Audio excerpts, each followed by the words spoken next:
Now, really looking forward to my next guest. We had thought that we'd teed this up yesterday, but, the planets didn't align, so luckily we've got him today. Is it time for a trades entrance? I'm not talking about a door the tradesmen will use, but an actual qualification for young people, teens, heading for apprenticeships and industry training.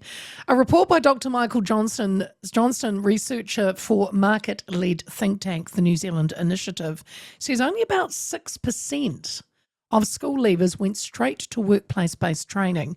And along with other changes to school and post-school courses and funding, a new qualification could help double the number of school leavers who opted for industry training and apprenticeships. Now, these changes would include entirely fees-free apprenticeships, lower wages for apprentices that increased as their experience grew, and allowed some secondary schools to specialise in trade training schools.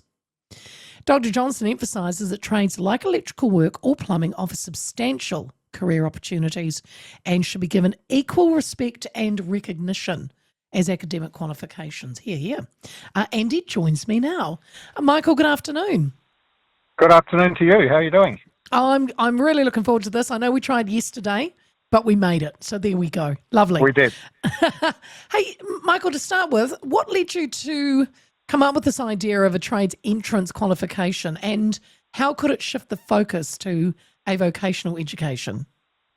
Well, the idea of the trade entrance qualification is really just one of a suite of recommendations the report makes, and you've been through a few of the others.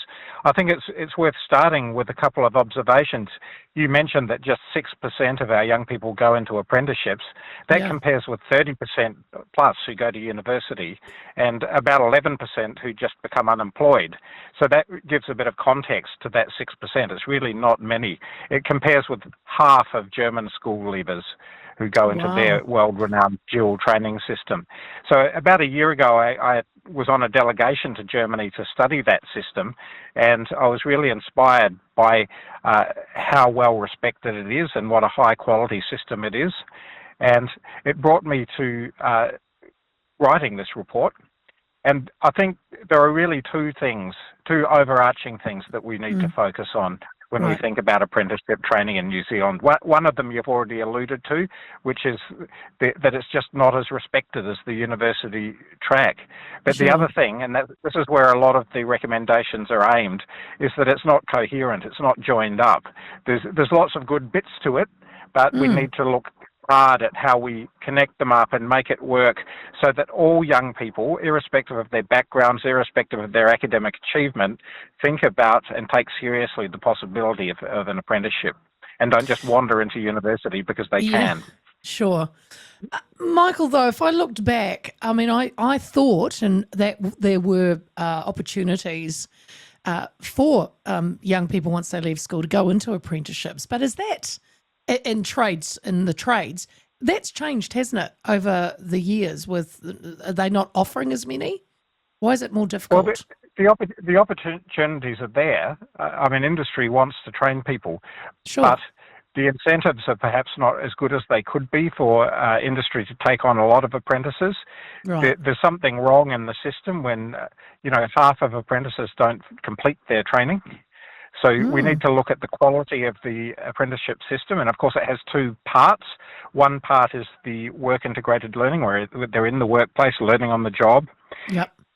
The other is the institutional component when they're studying at a polytech or an industry training organisation. And both of those need some attention. So there are a lot of pieces to this puzzle. It starts at secondary school. We have to make the pathways much clearer and much better provision so that young people see them as a real possibility. Yeah. Your report has suggested several reforms to bolster the vocational education, and I touched on a few of them. Can we look at the fees-free apprenticeships? Yeah, so that one's about moving some of the fees-free year funding, perhaps as a short to medium term incentive for young people to take seriously the idea of going into an apprenticeship. So at the moment, all young people are entitled to a year's fees-free study at tertiary level.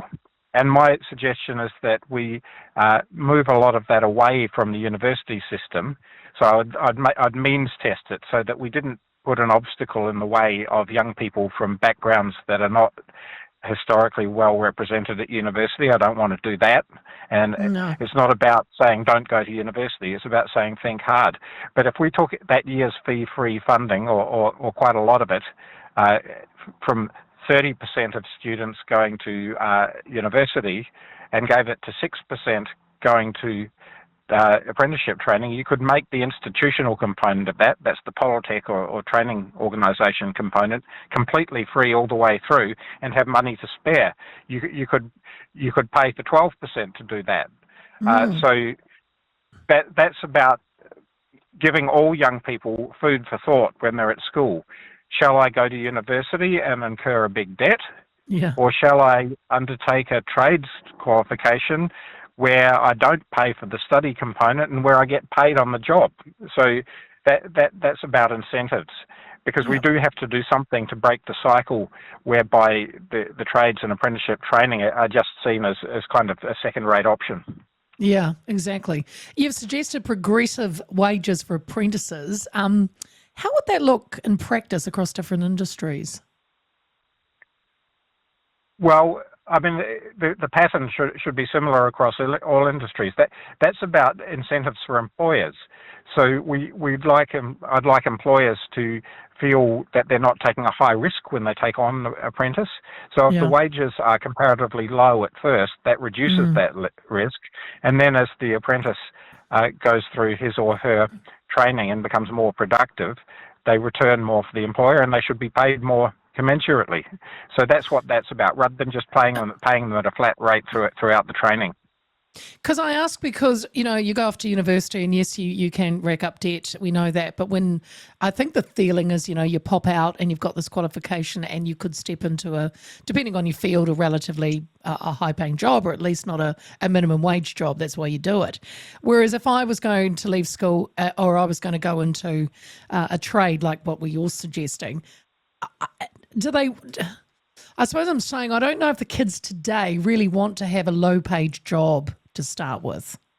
But trades are not low paid. I mean, you see what electricians get paid, what plumbers get paid, what construction. But the apprentices, though. The apprentices don't get paid much. But that's like saying that university students don't get paid well, because that's the point at which you're earning your qualification. If you compare it with university, you're paying fees and you're incurring a debt to pay the fees, and you have to pay your living expenses, and you're probably working part-time to support all of that, versus doing an apprenticeship where you're potentially not paying for the training and where you're being paid, albeit not very much, for the work on the job, the learning on the job component. That financially is going to work out a lot better. And then when you walk out of there with a good trades qualification, the employment opportunities are out there. And while it's certainly true that some university degrees lead to good, lucrative careers, there are a lot of degrees that don't really qualify you for anything in particular. And look, I worked in a university. I was an academic for 10 years until about 2021. And I can tell you that the standard of a lot of the degrees is not very high. And I think employers are starting to realize that. So I think there is a real opportunity now to rethink what kind of culture we want with young people and their training, and what we put in front of them and what we tell them about what's valuable. Yeah, well, good points. You've also talked about a specialised trade training schools. Is it like a charter school you're talking about? Or I mean, I would say charters have got a big role to play in that. In fact, last night I launched the report at the Busy School, which is one of the new charters in Auckland, and they concentrate on doing this, primarily for kids who have disengaged from mainstream schooling. But, I don't want it in the end just to be for those kids. It can be a good option for those kids, but I would like all young people to think of it as a potential direction to go in. But yes, the charters have got a role to play because they've got a great deal of flexibility in how they do things. But ultimately, I'd like to see, and this is a more long-term thing, thinking through the structure, especially of the senior secondary school, and whether schools have got the resources to do full justice to both an academic or university track education and a trades track one. So that's a longer term thing. It would require thinking through ways to have schools cooperate so that students could seamlessly move between schools to follow their options and their choices and aptitudes and interests.